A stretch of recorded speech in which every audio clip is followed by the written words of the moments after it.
Halo semuanya, di sini kami dari kelompok 8 akan menjelaskan sedikit mengenai materi yang telah kami diskusikan bersama, yakni mengenai titrasi redoks.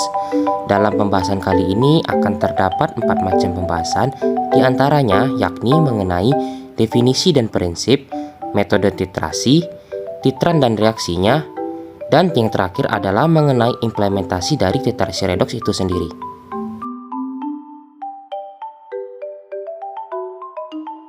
Namun, sebelum kita beranjak lebih jauh ke dalam pembahasan, izinkanlah saya memperkenalkan anggota kelompok terlebih dahulu. Yang pertama ada saya sendiri, Valen. Kedua ada Muhammad Fauzan.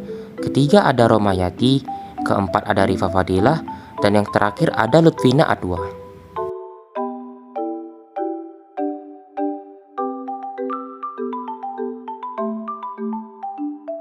Definisi titrasi redoks.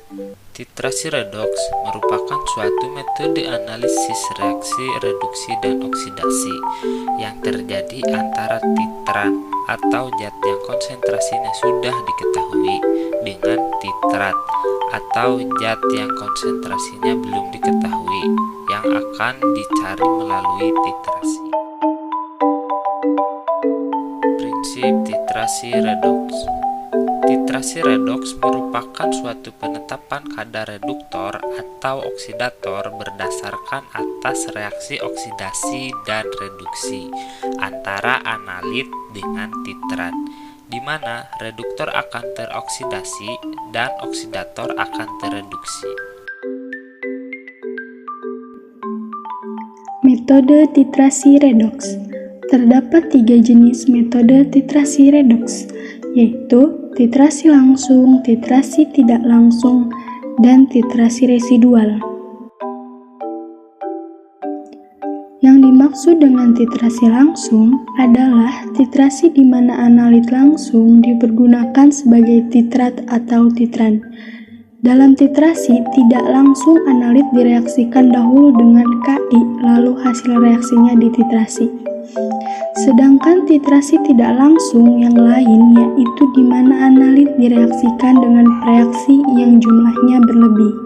Kemudian kelebihannya dititrasi dahulu. Jumlah berlebih yang ditambahkan itu harus diketahui dengan tepat karena kelebihannya ditentukan oleh titrasi itu. Maka jumlah yang dihabiskan oleh analit adalah selisihnya.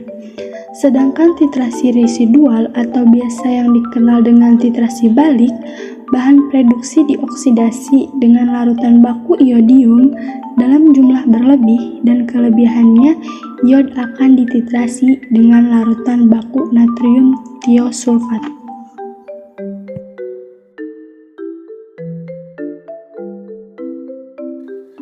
Implementasi titrasi redoks.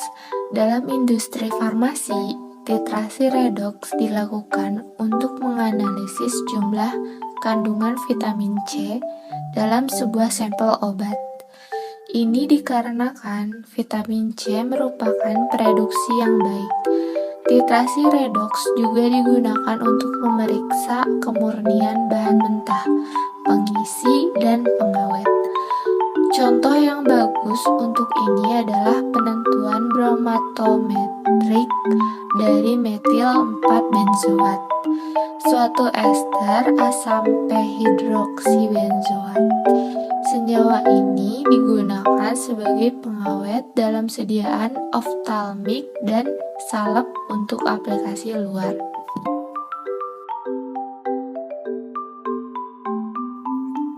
Macam-macam titrasi redoks. Ada 4 macam titrasi redoks, yaitu yang pertama, titrasi permanganat. Yang kedua, titrasi dengan dikromat. Yang ketiga, titrasi dengan seri sulfat. Dan yang keempat, titrasi dengan iodin. Yang pertama, titrasi dengan permanganat. Dengan reaksi secara kimiawi yaitu 2KMnO4 tambah 3H2SO4 menghasilkan K2SO4 tambah 2MnSO4 tambah 3H2O tambah 5O. Sedangkan reaksi secara ioniknya yaitu MnO-4 tambah 8H plus tambah 5E menjadi Mn 2+ tambah 4H2O. Contoh dari penetapan kadar dengan metode permanganat adalah titrasi tidak langsung, titrasi langsung, dan titrasi residual.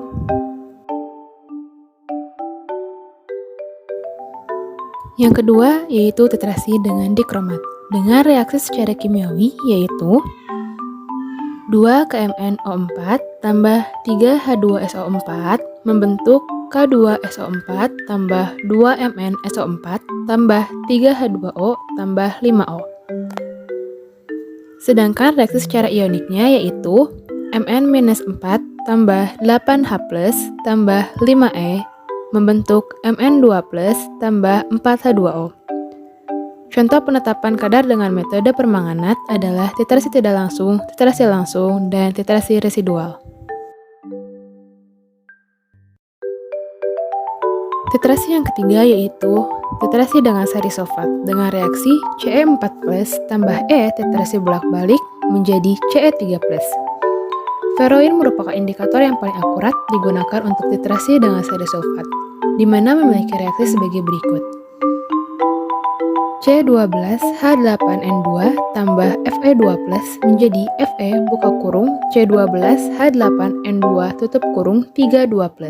Titrasi bolak-balik Fe buka kurung C12H8N2 tutup kurung 33+ tambah E. Titrasi seri sulfat biasanya digunakan untuk penetapan kadar obat.